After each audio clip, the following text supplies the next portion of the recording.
Valeria Moya es la directora general de México ¿Cómo vamos? Y columnista semanal en el periódico El Financiero.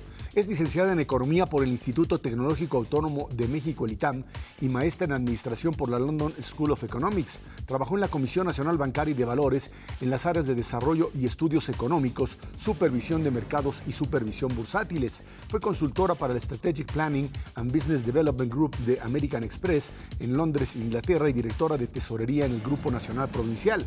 Es profesora de medio tiempo en el ITAM y ha impartido cursos de macroeconomía básica e intermedia en niveles de licenciatura y maestría. Fue investigadora senior para la Escuela de Negocios de la Universidad de Harvard desde la Ciudad de México.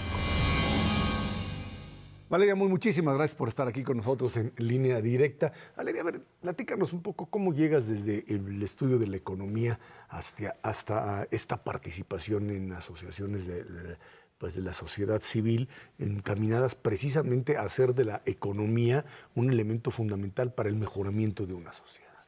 Pues es una larga historia que podemos hacer muy corta. En realidad, yo estudié economía en el ITAM.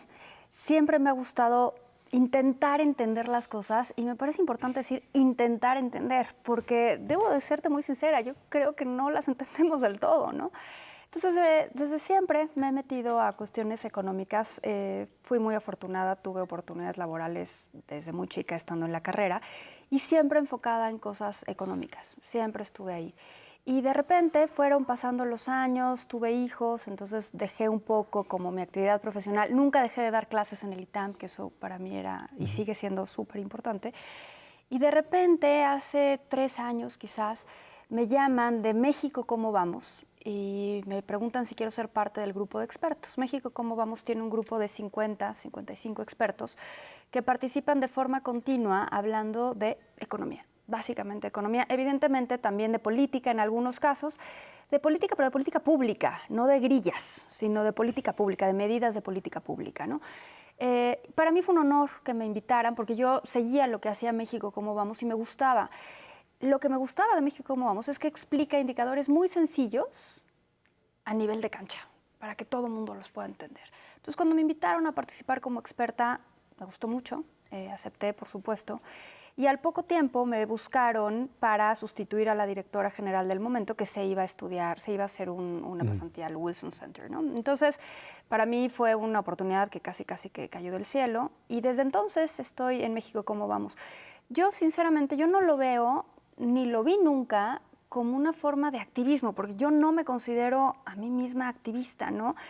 Yo no me envuelvo en la bandera de nada ni de nadie prácticamente, ¿no? Entonces, yo lo que veo es variables económicas, dónde tendríamos que estar y dónde estamos. El problema con este tipo de asociaciones o de organizaciones es que en el momento en que empiezan a hacer este tipo de análisis chocan necesariamente con intereses, porque al desnudar de alguna forma realidades que el poder esconde, empiezas a sufrir presiones de quien no le gusta que se vea eso, ¿no?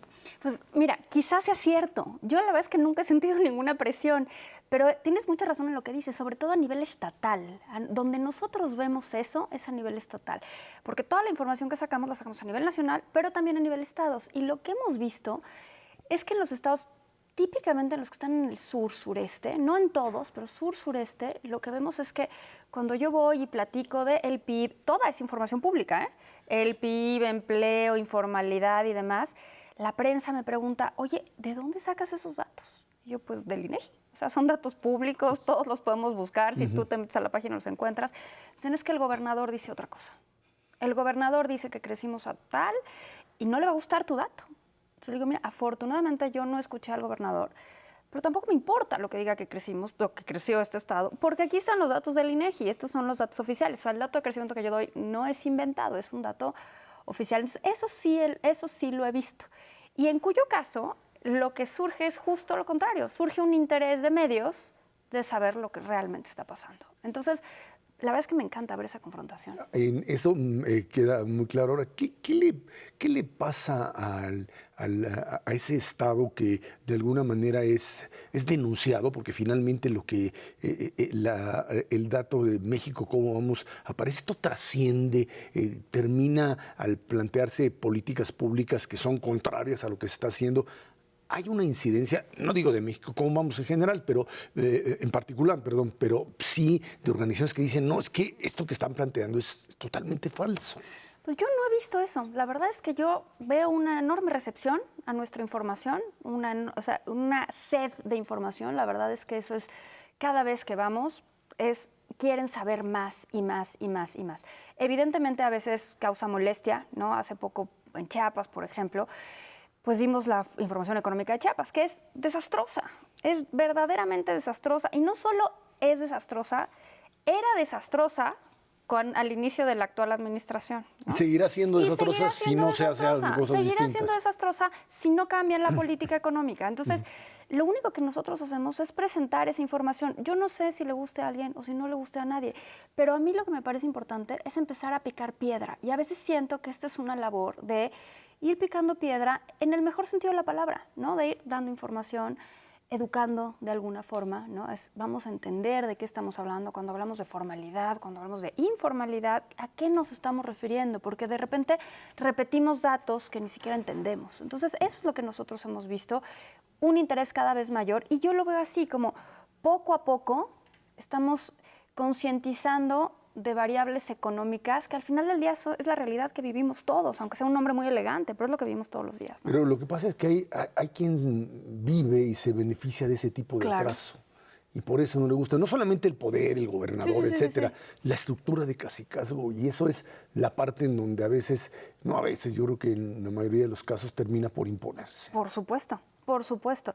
Vemos también un uso de programas sociales increíblemente poco eficiente, y estoy siendo muy, muy correcta con el término, ¿no? Porque en realidad se vuelven asistencialistas en el mejor de los casos, ¿no? Asistencialistas únicamente para paliar las condiciones de pobreza del día a día. Dan alimentos, dan comida, dan algo para los niños, salud, el estuche, los útiles escolares. Para uso personal. O para uso personal, pero no sacan a la gente del uso del círculo de pobreza. Y ese es el mejor de los escenarios, porque lo que normalmente vemos es un uso meramente clientelar de los programas sociales. Y pues al tener unas clientelas ahí, te imaginarás el uso que se le da a estos miles de millones de pesos que se destinan a esto. Independientemente del tema corrupción, que seguramente también estará ahí presente, y ahorita platicamos de eso. Estamos platicando con Valeria Moya aquí en Línea Directa.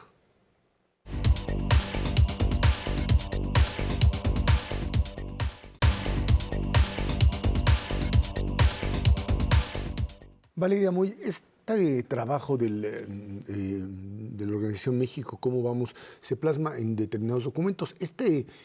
Pues folleto que es verdaderamente útil en cifras, ¿cómo vamos 2018?, plantea precisamente esta enorme diferencia que hay en los niveles de crecimiento, de producción, de educación, entre estos dos Méxicos de los que hemos platicado y se platicó durante toda la campaña electoral, entre el México del desarrollo y el México del atraso. Cuando se dice México está en crisis, hay que decir que México está en crisis. Hay una parte que ha venido creciendo, que los niveles son impresionantes, y hay otro México que está en el atraso. Hay quien insiste en que ese desarrollo y ese crecimiento no ha influido en forma significativa en el nivel de vida de los mexicanos. Hay quien dice, aquí simplemente hay que poner una raya y decir, no señores, el sur que se quedó atascado es el que nos jala hacia el crecimiento menor, la apuesta es hacia el norte. Ese es precisamente el objetivo de sacar este pequeño libro de En Cifras Cómo Vamos. Lo que queremos hacer es retratar los muchos estados del país, porque normalmente hablamos de los promedios. El PIB creció tanto, la informalidad es tanto, y eso está muy bien en términos de comunicación, porque te da una idea de todo el país. Al final del día somos un solo México, pero oculta todas las diferencias que existen a nivel estatal. Y de verdad las diferencias son abismales. Tenemos un norte y un bajío. Claro, de repente hay excepciones por ahí, pero tenemos un norte y un bajío que crecen a tasas que ya las quisiera un país asiático en sus mejores fechas, ¿no? Pero tenemos un sur que en el mejor de los casos no crece, porque tenemos algunos estados que están decreciendo de forma continua, que cada vez se están haciendo más chiquitos económicamente hablando. Entonces, cuando hablamos de no, pero es que el crecimiento no se distribuye y la población no está mejor, pues depende de dónde. Porque si hablamos de estados como Aguascalientes, de estados como Nuevo León, donde vemos que hay mucho crecimiento económico es donde vemos que disminuye la informalidad, donde vemos que la pobreza disminuye, donde vemos que la desigualdad laboral, la desigualdad de ingresos laborales disminuye. Entonces, yo pondría en duda esa aseveración de todo está mal, porque bueno, sin duda no todo está mal. Hay un México que está creciendo y que está creciendo a tasas súper dinámicas y que está haciendo cosas bien interesantes. Jalisco, que sin duda tiene muchos problemas, en el ámbito económico ha tomado decisiones de política económica bien interesantes. Se ha convertido en un hub de desarrollo donde se han destinado recursos a la investigación y desarrollo y lo están haciendo de maravilla. Y Jalisco no es el único, también lo está haciendo Querétaro. Y lo que vemos es que en el sur básicamente no se hace nada, ¿no? O sea, el estado que crece del sur es Quintana Roo, lo podemos poner ahí en el grupo de los del sur, y crece debido al turismo, nada más. Y crece debido al turismo porque además pues hemos tenido algunos años con una depreciación de la moneda, que eso evidentemente abarata el turismo para el sector externo, ¿no? Entonces, lo que vemos es que los estados que crecen, uno, abaten condiciones de desigualdad y de pobreza. Entonces, para mí, nada más de ver la evidencia a lo largo del tiempo, es muy evidente que la mejor política social para combatir la pobreza es generar crecimiento económico. Evidentemente habrá que hacer cosas. No estoy diciendo con esto que tengan que desaparecer todos los programas sociales, ni remotamente, pero sí que nos debemos replantear esta idea asistencialista de los programas sociales. Vemos que las condiciones del empleo mejoran. ¿Dónde suben los salarios en este país? Pues suben en el norte, en el Bajío, en estas fábricas que están vinculadas a las cadenas productivas del norte, de Estados Unidos, de Canadá, pues pagan mejores salarios que lo que paga el resto del país. Entonces, cuando hablamos de este México que está estancado, en realidad el que está estancado y está estancado, te digo, es un eufemismo, porque en realidad hay estados que se están haciendo cada vez más chicos. Lo que nos jala es el sur. Eso es algo que tenemos que tener muy claro. El sur nos está jalando y evidentemente las condiciones de informalidad son terribles, las condiciones de pobreza son terribles y las condiciones de desigualdad también lo son. A ver, ahí habría que, dicen, plantear políticas como esto que se trató o se trata de instrumentar de zonas económicas especiales. Yo no sé si esto funciona o va a funcionar, si son parches. Esta idea de decir hay que conectar prácticamente el sur con el norte y convertir este país en un país vinculado específicamente a la exportación, esta discusión que se dio en las campañas electorales con respecto a mercado interno, mercado externo, ¿cómo hacer para que estas dos partes finalmente confluyan en un modelo en donde tanto esta idea de modernización como de crecimiento hacia adentro puedan funcionar? Esta idea de fomentar el mercado interno, a mí me encanta como idea, pero ¿cómo fomentas el mercado interno si no mejoras producción, si no mejoras productividad, si no mejoras salarios? Todo eso va antes del mercado interno, porque decir voy a mejorar el mercado interno pues suena bonito como idea. Infraestructura. Pero lo que tienes que hacer es generar crecimiento interno. ¿Cómo lo haces? ¿Cómo conectas al sur? Y yo entiendo que se ha dicho mucho, hay que conectar al sur. Creo que hay que conectar al sur con el resto del país, no solo con el exterior. Pero, por ejemplo, el sur está muy cerca de Estados Unidos por la vía del Golfo, y el Golfo lo tenemos completamente subutilizado. Entonces, podrías generar infraestructura en el sur que conecta al sur con el resto del país y con el resto del mundo también. Creo que eso no lo hemos hecho. Incluso son estados donde se produce el petróleo, donde se produce el gas, y en esos estados no hay ductos de gas. Entonces, son contradicciones absurdas, ¿no? Las refinerías están lejos de donde se produce el petróleo. Son cosas que no tienen mucho sentido. Pero algo que me gustaría recalcar es, esta condición no nos la impusieron los aliens, ¿no? O sea, no llegó a algo y nos puso esta condición. Esta condición la generamos nosotros. Y así como generamos esta condición nosotros mismos podemos cambiarla. Y no es que esté pecando de optimista, pero sí creo que el nivel de rezago del sur es tal que con pequeñas cosas puedes lograr grandes cambios. Las zonas económicas especiales a mí me parecen una idea buena en términos generales. Está bien desarrollado el proyecto, me he metido a profundidad y está bien hecho. O sea, la verdad es que es comprensivo, habla de educación, capital humano, temas fiscales. O sea, no es únicamente un apoyo fiscal. Está bien hecho. Tiene algunas cosas que deberíamos de poder replicar en el resto del país, como la simplificación de los trámites, ¿no? Porque tener 3 niveles de trámites, municipal, estatal y federal, es un infierno en cualquier lugar del país, no solo en el sur. Sin embargo, yo no he visto ningún ninguna prisa por hacerlo, ¿no? Apenas está firmada la séptima declaratoria, emitida la séptima declaratoria de las zonas económicas especiales, se firmó hace unos meses. ¿Y dónde está lo demás? ¿No? O sea, se tiene que pasar más legislación, se tiene que sacar la convocatoria para ver quién va a ser el desarrollador, el plan maestro de cada zona económica especial, empezar una licitación, y luego, o sea, yo no veo que haya ninguna prisa por hacer las cosas y la verdad es que sí hay una urgencia económica de incorporar al sur al resto del país. Resistencias locales seguramente Sin también, duda. porque Sin esto duda. va, o sea, esto les puede quitar el negocio simple y Sin sencillamente, duda. ¿no? La verdad es que vemos en estos estados Claro. pues, o sea, cuestiones rentistas, ¿no? Así Se es. vuelven rentistas y acabó. se apropian hasta del pueblo. Se apropian hasta el pueblo. En mi última visita a Chiapas iba visitando diferentes localidades y te paran en la entrada al pueblo y te piden derecho de piso. Y así le llaman, o sea, no es que... Y te dan un papelito que dice derecho de piso, pagas 20 y tantos pesos o 50, dependiendo del pueblo, y pasas. Si no lo pagas, no pasas. Así de fácil. Entonces, ¿qué pasa? Pues no llega la infraestructura. ¿Cómo construyes una carretera si no te dejan ni pasar al pueblo, no? Así funciona. Estamos platicando con Valeria Moya aquí en Línea Directa.